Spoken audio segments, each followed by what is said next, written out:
Okay, I got a variety of projects that I'm trying to button up here today. I worked on my steering wheel. I moved that over one notch.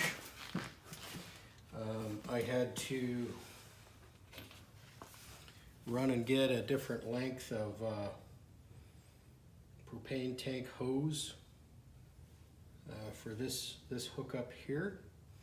I got to hook this all back up. I got to hook up my input to the bus from the propane tank. I got to hook back up my generator, the tank sensor wire, and this regulator and whatnot here. This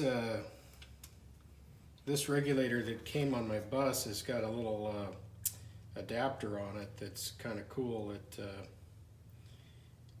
This guy allows you to hook up and draw propane out of the tank ahead of the regulator to a regulated barbecue or something like that that has its own regulator on it. Or you can shut this off and feed out of a barbecue tank or whatever into this to supply, like an auxiliary tank. There's two different kinds of hookups on here. There's this little hose and this big one here, which is kind of like what's on the end of those little green bottles that you use on your camp stoves. So that was a nice find to learn what this little guy was.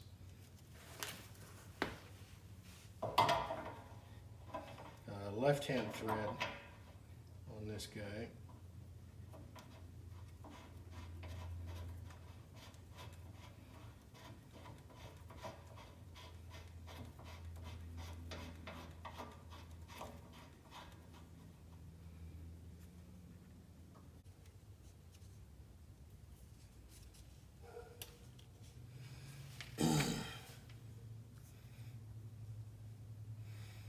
And I do not put it all the way up there because, if it shreds or whatever, I don't want it getting into the system and plugging up a valve or something like that. And you apply it in such a way that when you tighten it, it doesn't unwind on you, so you go around the same direction as the threads.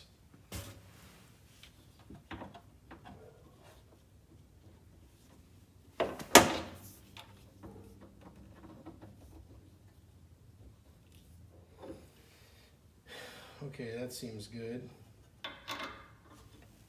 Now this end down here has got a taper on it. GIC, is that what they call that? Anyways, that does not need any sort of tape on it.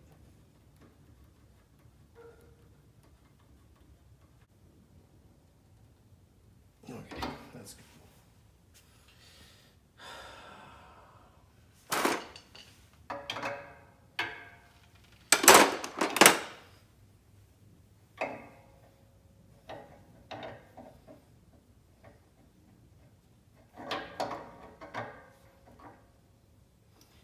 And left-hand thread down here on this guy.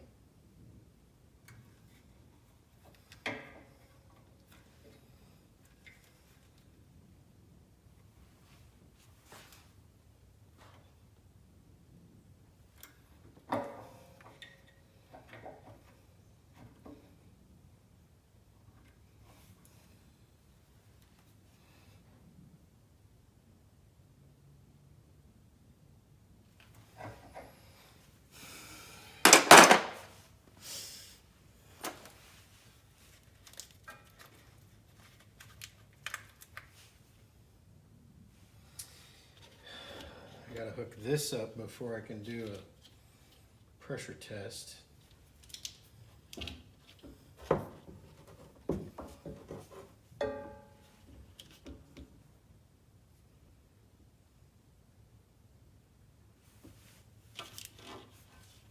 Trying to remember how I had this run before.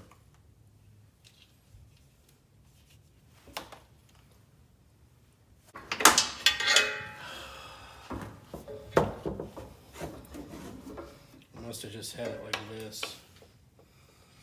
Yeah, that looks right.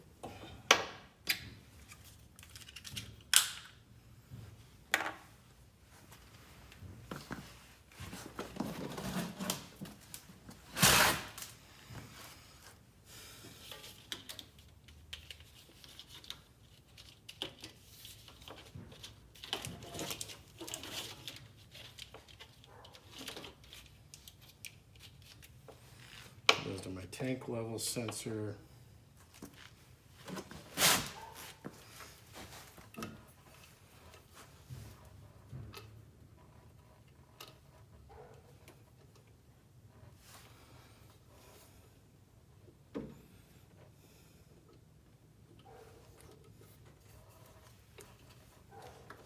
This way. It's installed like this.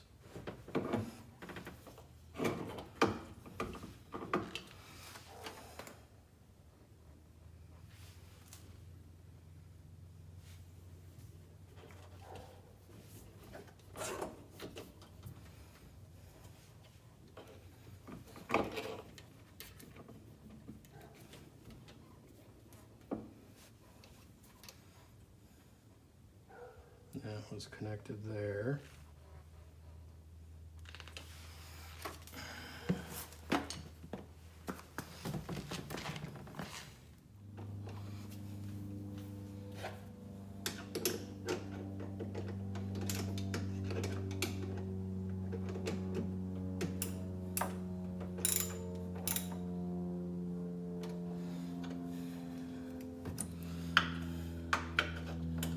Working up a sweat here.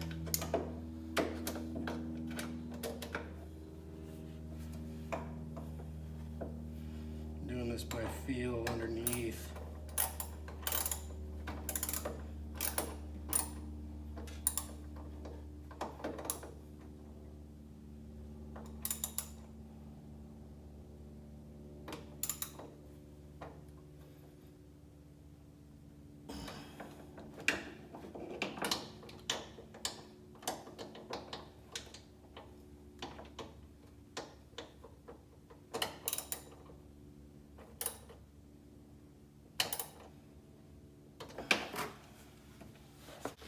Okay, look at this guy.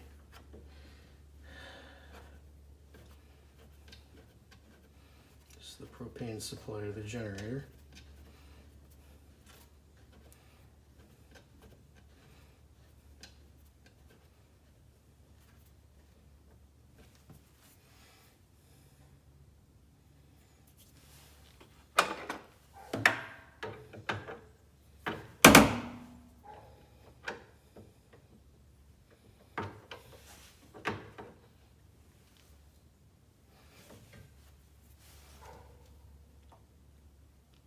I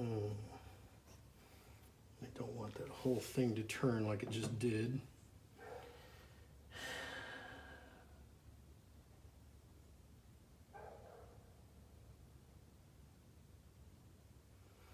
It probably just makes everything tighter.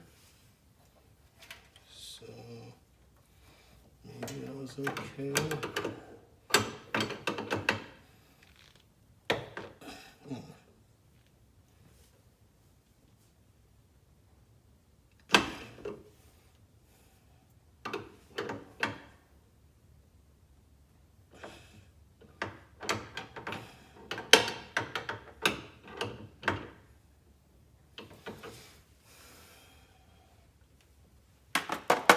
There is a vacuum switch on the top of the generator that detects vacuum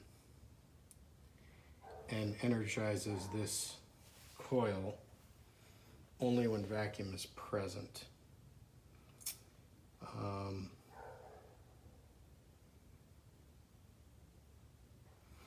I believe there's another safety feature to this as well. I can't remember right now, but it's kind of a dual lockout deal, so it can't just flow propane unless the generator is actually running. So I think I got everything hooked up enough to go ahead and turn on the propane and spray this down with some soapy water. See, check for leaks while I'm working on other stuff. So let's see here.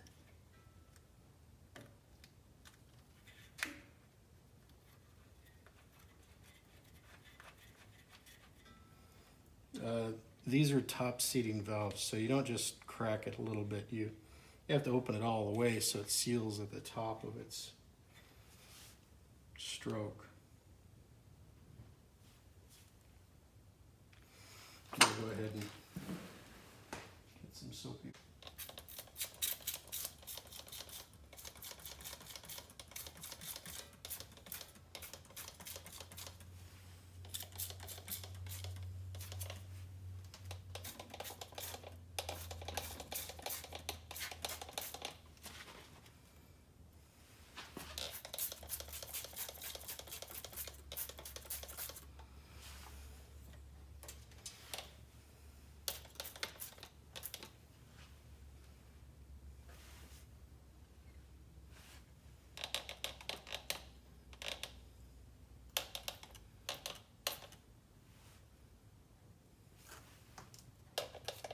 I don't smell anything, I don't see anything, so that's good. I'll just let that set like that for a while.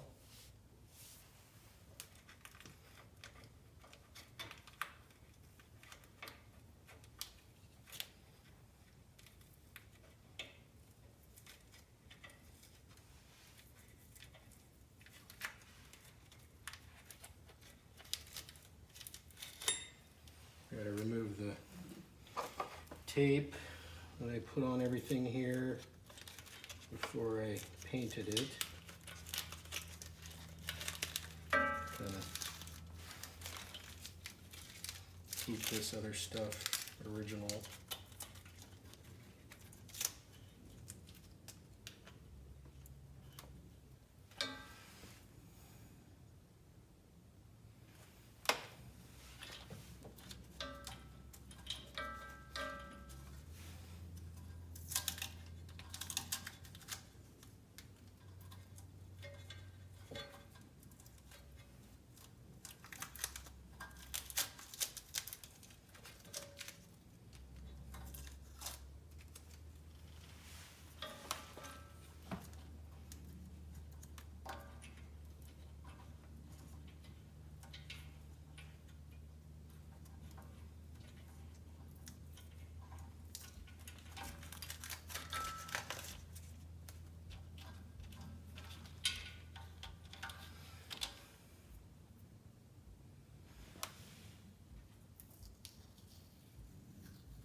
This is that delicate painter's tape, you know, so it doesn't really destroy like stickers coming off. Covered up the stickers that were on this tank. I was trying to keep those. Yeah, it's kind of destroying that a little bit.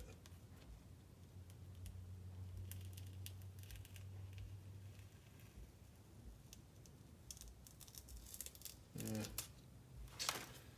Oh well.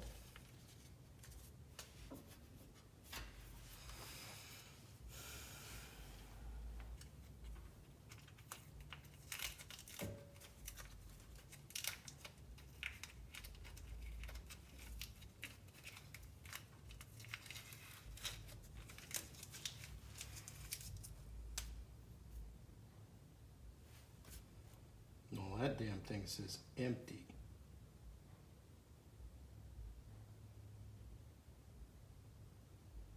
And I know it it said quarter tank before.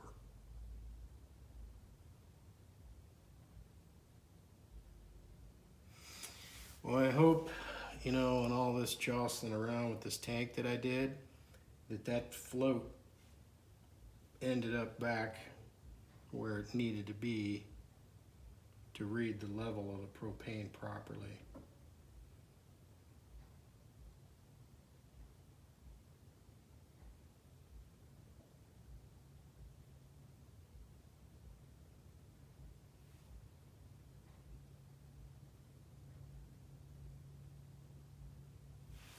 I'm gonna go make sure nothing's on inside the bus. Everything's cool in there. Maybe I just need to get this thing filled up. We'll see, huh?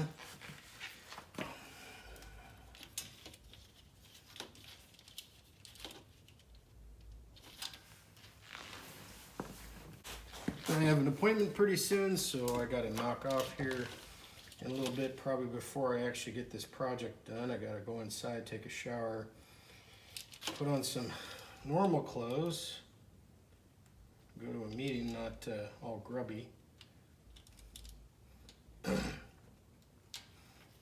Working on a bus, you take your shower after you're done working on the bus, not before.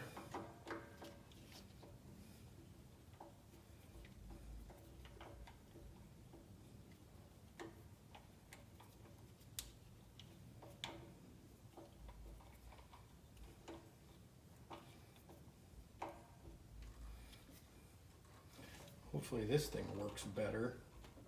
This thing's been a pain in the ass.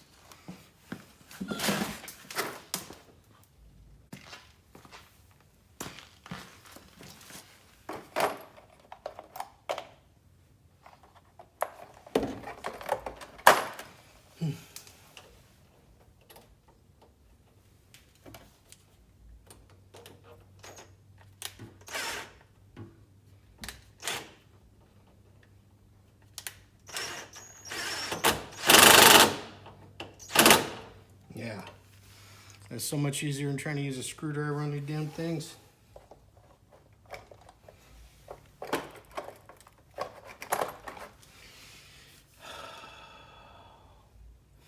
Well, that's just about it. I gotta put a bullet connector back on this. Match that, a female bullet style electrical crimp connector. Go and do that.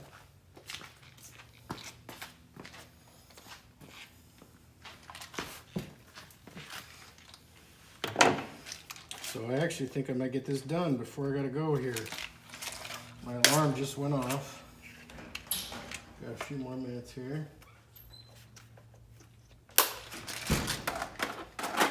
Just about time to go.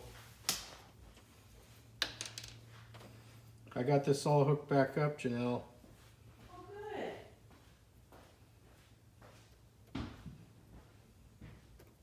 How'd you get it into the thing? Huh? How'd you get it into the box? Mike helped me with it yesterday.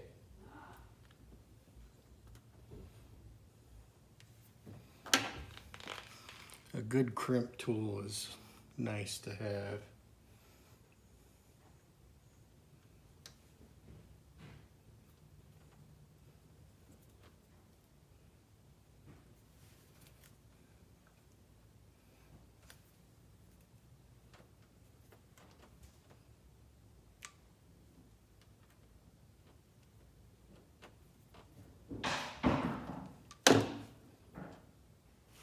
Always pull on them, make sure they're in there good. Hook this guy up. Put this back in its hole. Put a little water on it. Dry it off.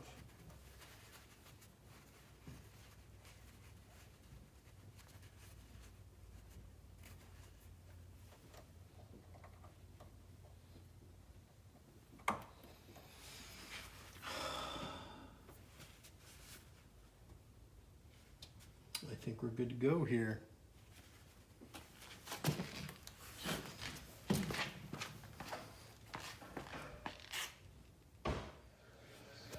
So here's what that rusty part looks like after soaking in OSFO.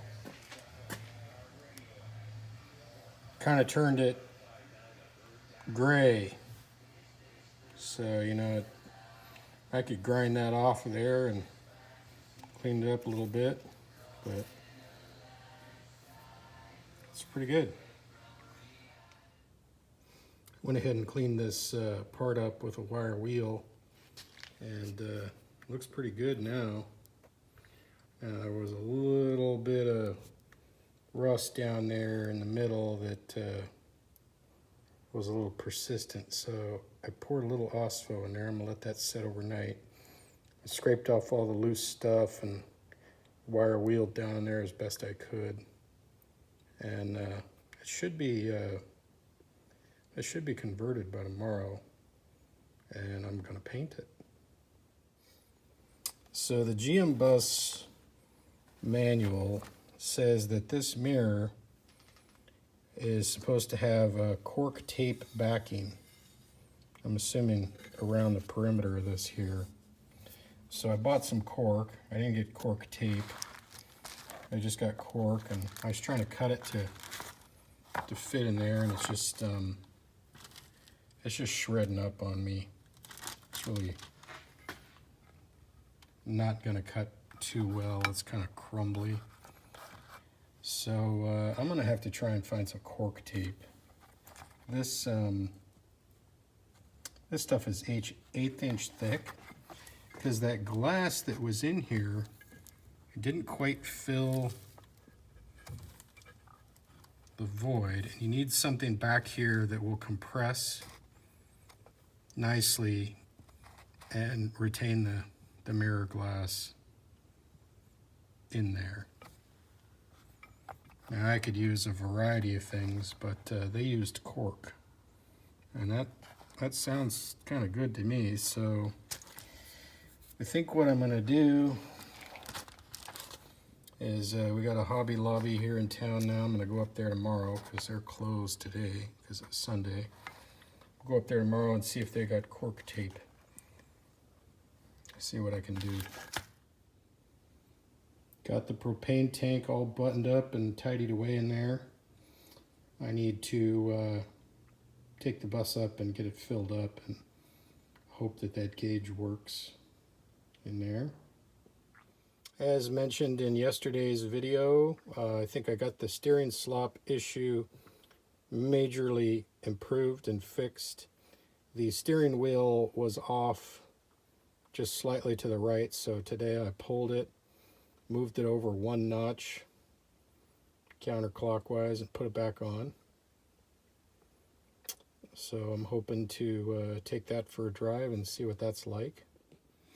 So now the issue with the whistling going down the road was located to this area here. And the only thing I could really find is I got these rivets in here. And so what I did is I went ahead, I thought maybe this rivet sticking up was kind of, interfering with the door seal here. So there is kind of an indentation there where that rivet meets it.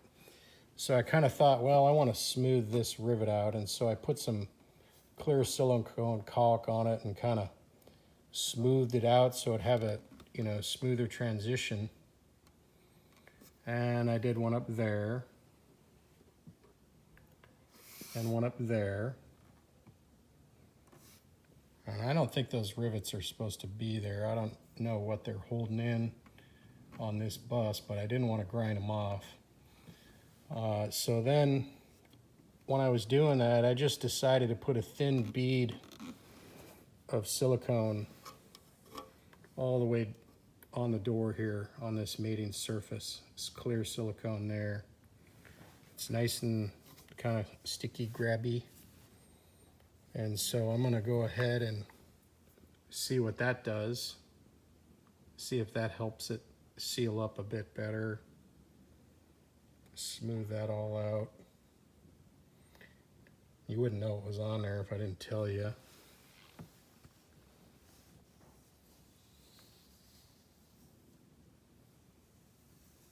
So maybe that'll help it. I don't know. It's not, definitely not a pro fix. But the gaskets, you know, the door trim, the rubber seems to be reasonably in good health. It's pliable. Except for that one little spot down here. There's no holes in it or anything. So we'll give that a try, see what that does. Thanks for watching this old bus. Appreciate it if you consider subscribing. And thanks for watching.